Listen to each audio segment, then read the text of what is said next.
오늘 말씀은 사무엘하 19장 16절에서 30절까지 말씀인데요. 16절에서 23절까지만 읽도록 하겠습니다.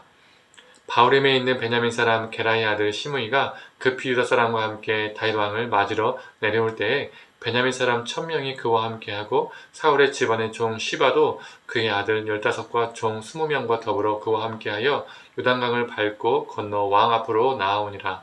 왕의 가족을 건너가게 하며 왕이 좋게 여기는 대로 쓰게 하려 하여 나룻배로 건너가니 왕이 요단을 건너가게 할 때에 게라의 아들 시므이가 왕 앞에 엎드려 왕께 아뢰되 내 주여 원하건대 내게 죄를 돌리지 마옵소서. 내 주 왕께서 예루살렘에서 나오시던 날에 종의 패역한 일을 기억하지 마시오며 왕의 마음에 두지 마옵소서.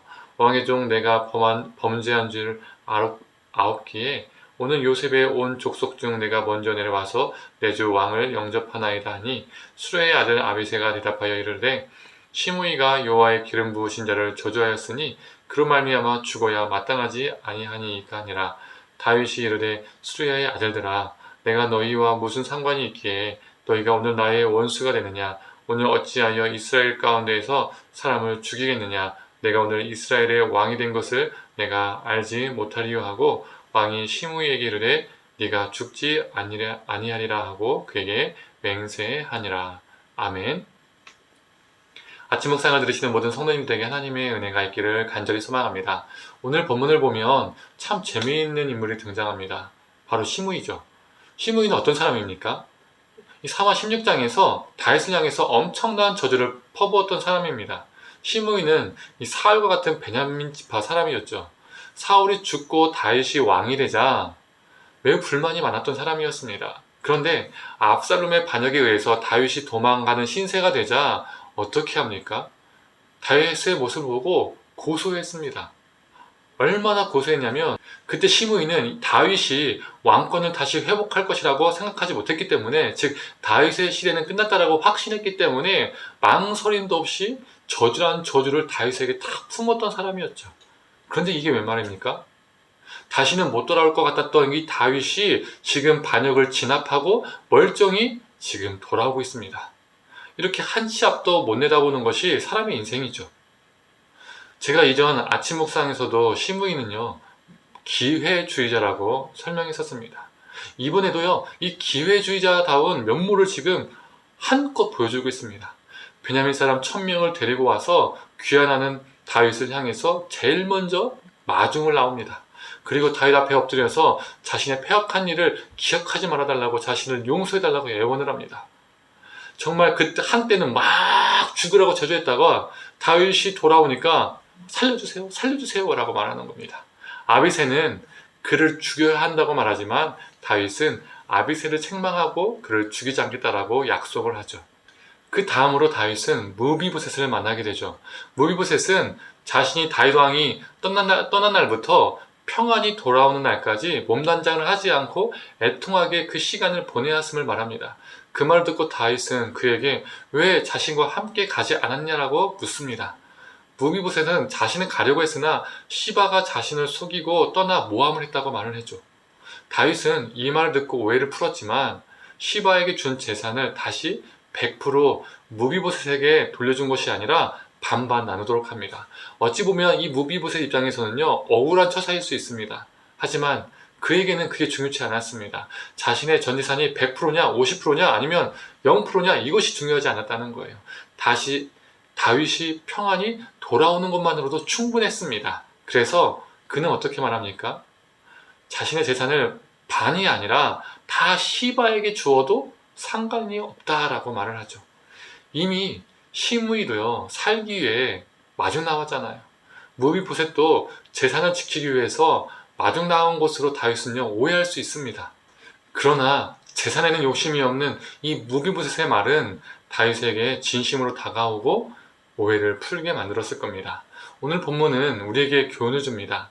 살기 위해서 발버둥 치는 자와 살아있는 자, 이 두 사람이 대조가 되죠. 자신이 가지고 있는 모든 것이 사라질까봐 살기 위해서 발버둥 치는 사람은 시므이입니다. 그는 진심으로 뉘우치지 않았습니다. 그저 살기 위해서 거짓으로 뉘우친 것이죠. 이것을 우리가 어디에서 알 수 있습니까? 그가 1000명의 베냐민 사람들을 데리고 나온 것을 통해서 우리는 알 수가 있습니다. 다윗이 그 많은 사람들 앞에서 만약 시므이를 강하게 징계했거나 처형했다면 다윗은 평화의 정책을 펼치는 것이 아니라 복수와 보복의 정책을 가지고 귀환하는 존재가 되는 것이죠. 그러면 금세 그 1,000명이 되는 사람들에 의해서 그 소문요 쫙쫙쫙쫙쫙 퍼지게 되죠.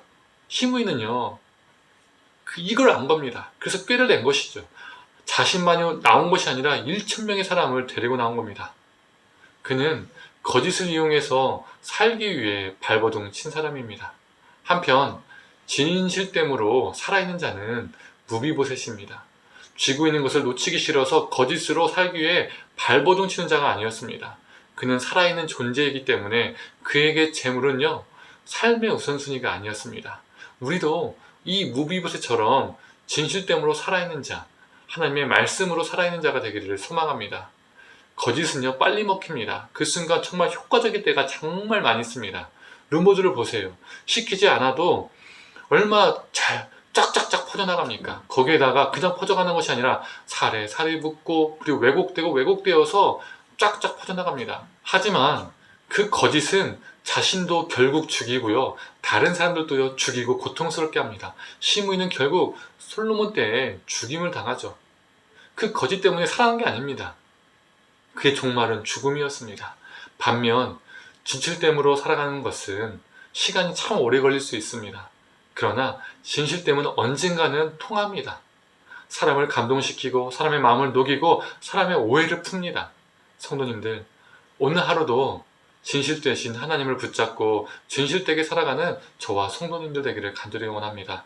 진정성 있는 삶으로 하나님을 감동시키고 이웃을 감동시키는 저와 성도님들 되기를 간절히 축원합니다. 함께 기도하겠습니다. 하나님, 거짓으로 살기 위해서 발버둥 치는 시므이를 보게 됩니다. 하지만 난처한 상황 속에서도 누명을 쓰는 상황 속에서도 진실됨으로 나아가는 무비보셋을 보게 됩니다. 하나님, 우리가 시므이가 아니라 무비보셋이 되게 하여 주시옵소서. 우리 삶 가운데 어려움과 고난이 또 곤란이 당혹감이 아픔이 있을지라도 우리 안에 그 진실됨을 잃어버리지 않게 하여 주시옵소서. 예수 그리스도의 진리됨을 우리가 소실치 않게 하여 주시옵소서.